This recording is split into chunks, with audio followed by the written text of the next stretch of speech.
Selamat malam Bapak Ibu Saudara yang terkasih di dalam Yesus Kristus. Sebelum kita akan merenungkan kebenaran firman Tuhan malam hari ini, khusus untuk jemaat GPDI Theophilus, ada suatu informasi yang saya harus sampaikan.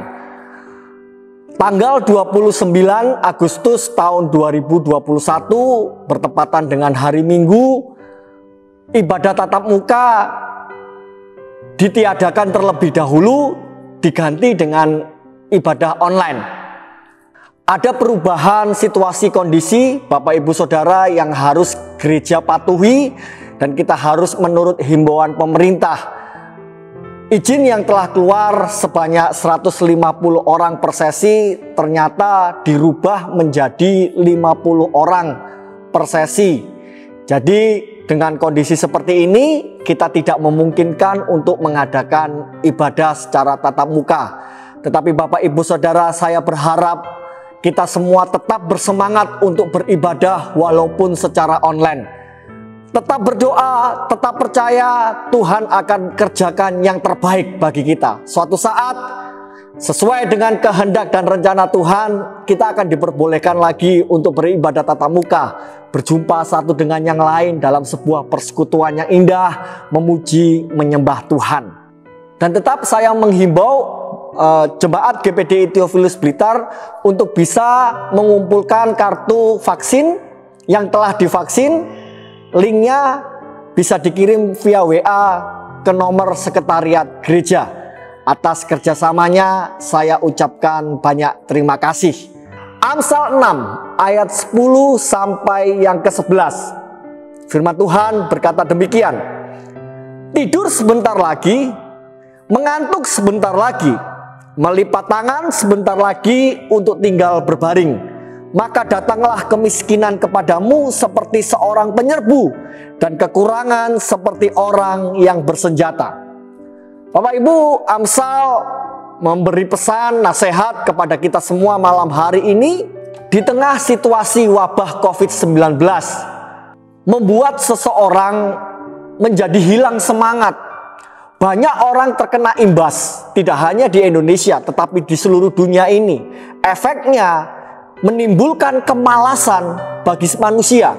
Banyak orang menghabiskan waktu hanya di dalam rumah saja.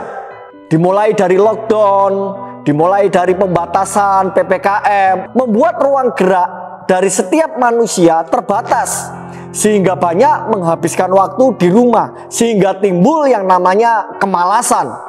Apakah kemalasan yang ditimbulkan oleh situasi saat ini sesuai dengan firman Tuhan?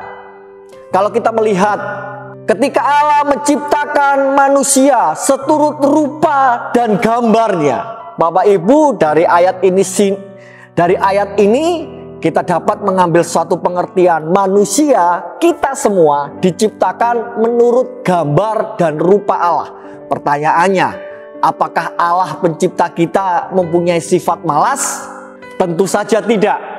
Lalu bagaimana dengan kondisi kita sekarang? Apakah kita masih hidup di dalam kemalasan? Lompat di ayat yang ke-28, Kejadian pasal yang pertama. Allah memerintahkan kepada manusia untuk beranak cucu, untuk memenuhi bumi ini. Itu artinya manusia diperintahkan untuk mengelola bumi ini.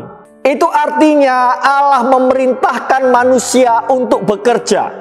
Jadi bekerja ada sebelum manusia jatuh di dalam dosa.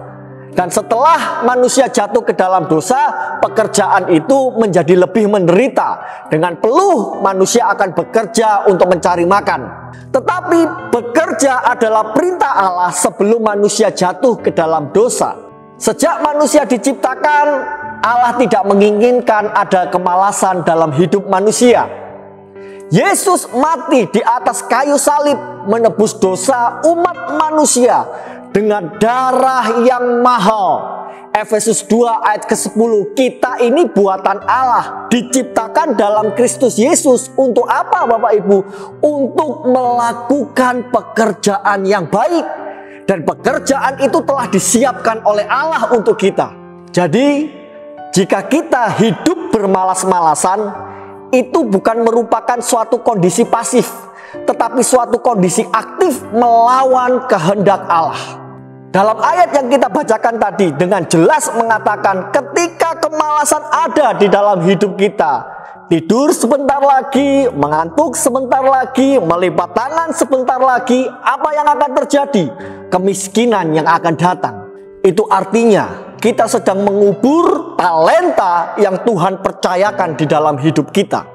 Tidak ada alasan untuk kita menyalahkan pandemi COVID-19 yang terjadi sekarang ini.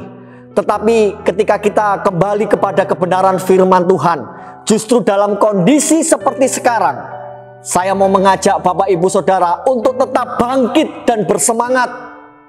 Tetap lakukan tugas kita. Apa yang Tuhan telah percayakan, tanggung jawab aktivitas yang telah Tuhan percayakan kepada kita, lakukan dengan semangat, kerjakan dengan sungguh-sungguh. Dan itulah yang Tuhan mau di dalam hidup kita.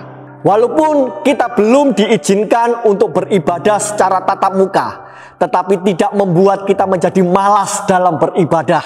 Tapi kita tetap bersemangat mencari Tuhan.